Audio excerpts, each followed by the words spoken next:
ഒരു വ്യക്തി ദ്വയാർത്ഥ പ്രയോഗങ്ങളിലൂടെ തന്നെ അപമാനിക്കുകയാണെന്ന് നടി ഹണി റോസ്. അയാൾ ക്ഷണിച്ച ചടങ്ങിൽ പങ്കെടുക്കാതിരുന്നതിനുള്ള പ്രതികാരമാണിത്. മാനസിക വൈകൃതമുള്ള ഇത്തരക്കാരെ പുച്ഛത്തോടെയും സഹതാപത്തോടെയും അവഗണിക്കുകയാണ് പതിവ്. അതിനർത്ഥം തനിക്ക് പ്രതികരണശേഷി അല്ലെന്നും താരം ഫേസ്ബുക്കിൽ കുറിച്ചു.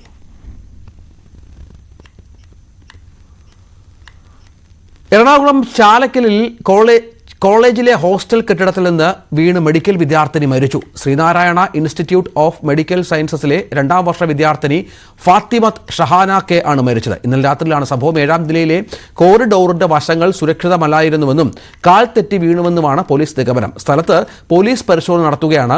വിശദമായ വാർത്ത ന്യൂസ് 18 കേരളത്തിൽ കാണാം.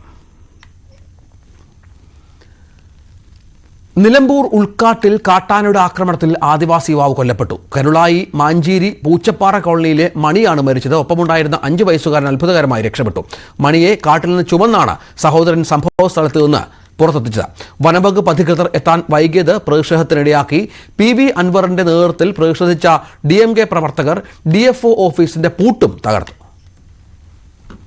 കഴിഞ്ഞ ദിവസം വൈകുന്നേരം 6:45 കാട്ടിലൂടെ കോളനിയിലേക്ക് പോവുകയായിരുന്ന മണിയെയും സംഘത്തെയും കാട്ടാന ആക്രമിച്ചത്. മറ്റുള്ളവർ ചിതറിയോടി രക്ഷപ്പെട്ടപ്പോൾ മണി ആനയ്ക്ക് മുമ്പിൽ കുടുങ്ങി. മണിയുടെ കയ്യിലുണ്ടായിരുന്ന 5 വയസ്സുകാരൻ മനു അത്ഭുതകരമായി രക്ഷപ്പെട്ടു. ആനയുടെ ആക്രമണത്തിൽ മണിക്ക് തലയ്ക്ക് ഗുരുതരമായി പരിക്കേറ്റിരുന്നു. മണിയുടെ സഹോദരൻ അയ്യപ്പനാണ് കാട്ടിൽ നിന്നും മണിയെ തോളിൽ ചുമന്ന് പുറത്തേക്ക് കൊണ്ടുവന്നത്.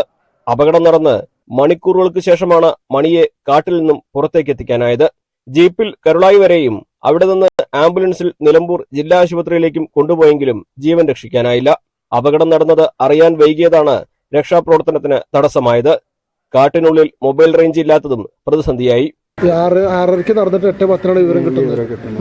പിന്നെ ആരാ ഫോറസ്റ്റിന്റെ ജീപ്പിനാണ് ഇങ്ങോട്ട് കൊണ്ടുവന്നത്? അല്ല, ടാക്സിനാണ്.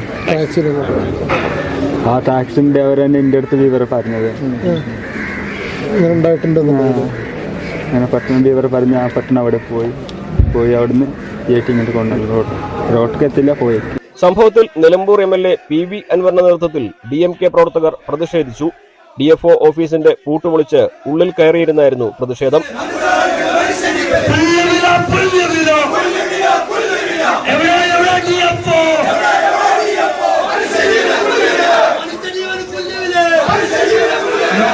മനുഷ്യന് സംരക്ഷണമില്ലാത്ത അവസ്ഥയാണെന്നും സർക്കാർ ഇടപെടുന്നില്ലെന്നും MLA.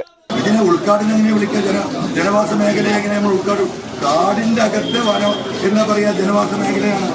സ്വാഭാവികമായിട്ടും ആ റോഡിന് ഇരു കരകളിലുമുള്ള കാടുകൾ, അടിക്കാടുകൾ കാലാകാലം വെട്ടിക്കൊടുക്കുന്നതാണ്. പല ഘട്ടത്തിലും ഈ ആദിവാസികൾ വന്ന് പറഞ്ഞിട്ടുള്ള പരാതി അതാണ്. ഉൾക്കാട്ടിലായതുകൊണ്ട് അപകടം നടന്ന സ്ഥലത്തേക്ക് എത്തിച്ചേരാൻ ഏറെ സമയമെടുത്തെന്ന് നിലമ്പൂർ DFO പറഞ്ഞു. കുടുംബത്തിന് സഹായം നൽകും. ബഹുമാനപ്പെട്ട മന്ത്രി ഈ കുടുംബത്തെ ഏറ്റെടുക്കുവാൻ വനംവകുപ്പിനോട് നിർദ്ദേശം നൽകിയിരിക്കുകയാണ്. അതിൻ്റെ അടിസ്ഥാനത്തിൽ അദ്ദേഹത്തിൻ്റെ ഭാര്യയ്ക്ക് ഉടനെ തന്നെ താൽക്കാലിക ജോലി നൽകുവാൻ ബഹുമാനപ്പെട്ട മന്ത്രി ആവശ്യപ്പെട്ടിട്ടുണ്ട്. ഉടനെ തന്നെ അദ്ദേഹത്തിൻ്റെ കുടുംബത്തിന് താൽക്കാലിക ജോലി വനംവകുപ്പിലേക്ക് കൊണ്ടുവരുന്നു. വളരെ വിദൂരതയിൽ താമസിക്കുന്ന അവരെ താഴത്തേക്ക് കൊണ്ടുവന്ന് അവരെ കുട്ടികൾക്ക് വേണ്ടിയുള്ള ചികിത്സ, വിദ്യാഭ്യാസ സൗകര്യങ്ങൾ ഒരുക്കുവാനും വനംവകുപ്പിനോട് നിർദ്ദേശിച്ചിട്ടുണ്ട്. നിലമ്പൂർ ജില്ലാ ആശുപത്രിയിലായിരുന്നു മണിയുടെ പോസ്റ്റ്മോർട്ടം. ന്യൂസ് 18 മലപ്പുറം.